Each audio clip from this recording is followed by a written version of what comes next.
Hello there everybody, my name's Shenanigans, Pokemon Speedrunner, and I'm here to make a video about Dsum manipulation. I know a lot of people who are new to Pokemon Speedrunning have heard of Dsum manipulation, and a lot of them struggle with it, and I hope that by making a video it'll be able to help a lot of the new runners who have an interest in using it in their speedruns.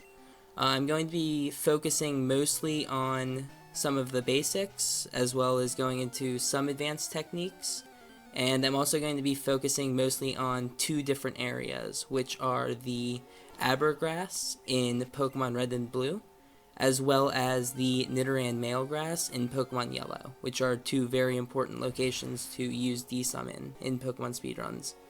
Anyway, if you have any questions, feel free to ask them in the comments, and let's get started. So to begin, I would like to go over some of the basic strategies to Dsumming. The first strategy that you'll need to incorporate for time-based Dsum is corner bonking, which is what you can see in the video. It is where you wedge yourself between two objects inside of the grass and simply mash your control stick between the two objects. So as you can see in the video, I'm mashing left and right between the trainer as well as the cave wall. And in the next scene here, you'll see me mash between the water as well as the trainer. You can use any objects for this. Another basic rule that you need to understand when Dsumming is what we call three-step encounters. You are unable to get an encounter until you have moved at least 3 steps in the grass. Therefore, because in the video here I have not moved those 3 steps, it is impossible for me to get an encounter until I have taken at least 3 steps. So that's why after I get the Pokemon to appear from Dsumming, you'll see me take 4 steps in order to return to my original position before I look for encounters again. So as you can see here, I'll finally get my encounter.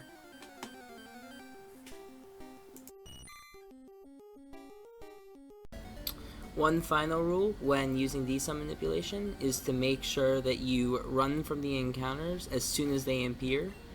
So in this example with this level 3 Rattata, I simply don't run away as fast as possible, which throws off the way that the Dsum works.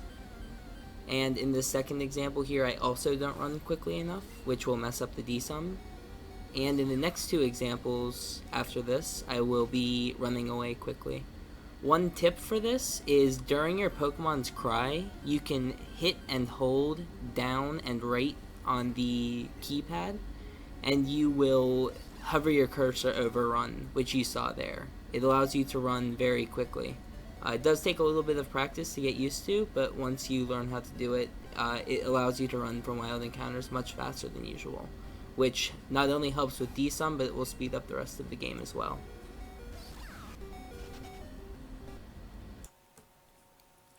So to begin, let's take a look at a Dsum chart. This is the Dsum chart for the Abra in Pokemon Red and Blue.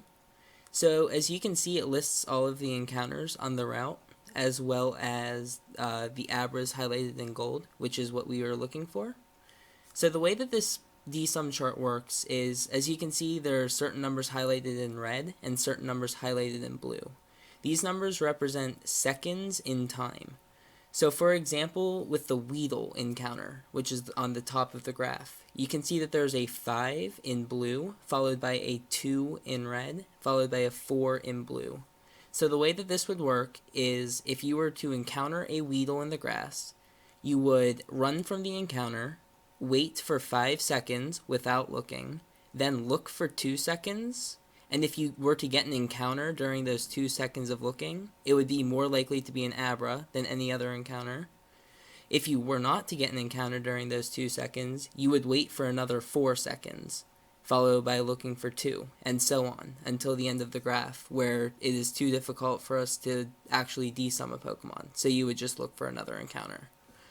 That's how these charts work, and they are very confusing at first, but with enough practice they will make sense. So now I'm going to go into some demonstrations, and hopefully it will help make the Dsum more sensical.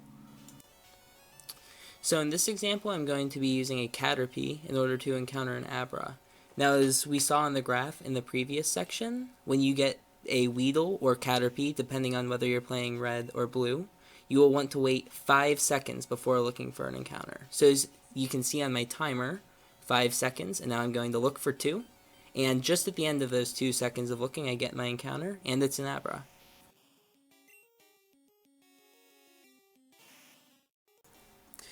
This next clip will demonstrate an interesting thing that can happen while desumming. So right there I got an encounter before I could return to where I was corner bonking earlier.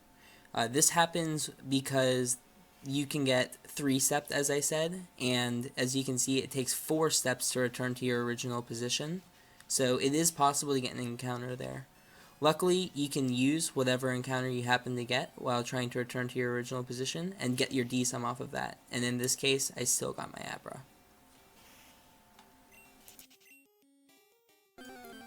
So in this example, I'm on Pokemon Yellow version, looking for a level 6 Nidoran, which is necessary for Glitchless. This Dsum works exactly the same way as in Pokemon Red and Blue, looking for the Abra, as I explained earlier. You simply follow the chart, and the number displayed in blue, you don't look for encounters, and the number displayed in red, you do look for encounters. Just be sure to run away from all encounters instantly, and follow the rest of the general rules. Unfortunately, you can't corner bonk in this grass in Pokemon Yellow, which makes it slightly harder to get encounters, but it's not too bad. All of the Dsum charts can be found on PokemonSpeedruns.com under their respective category tabs, as well as in the video description, and I will also link the Pokemon Speedrun category tabs as well. So there's my Nidoran level 6.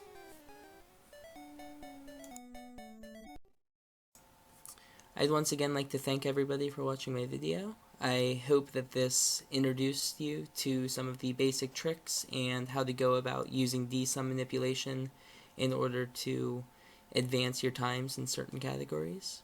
If you check the description down below, there will be all kinds of very helpful links, including links to the Dsum charts used in the video, as well as all of the Dsum charts for the different categories. There will also be a page to the direct information on Dsum from PokemonSpeedruns.com, which includes a very helpful program made by Montebank and Extra Tricky that will allow you to calculate Dsum for Pokemon that aren't necessarily already have a Dsum chart made for them. I hope everybody enjoyed watching, and thank you very much.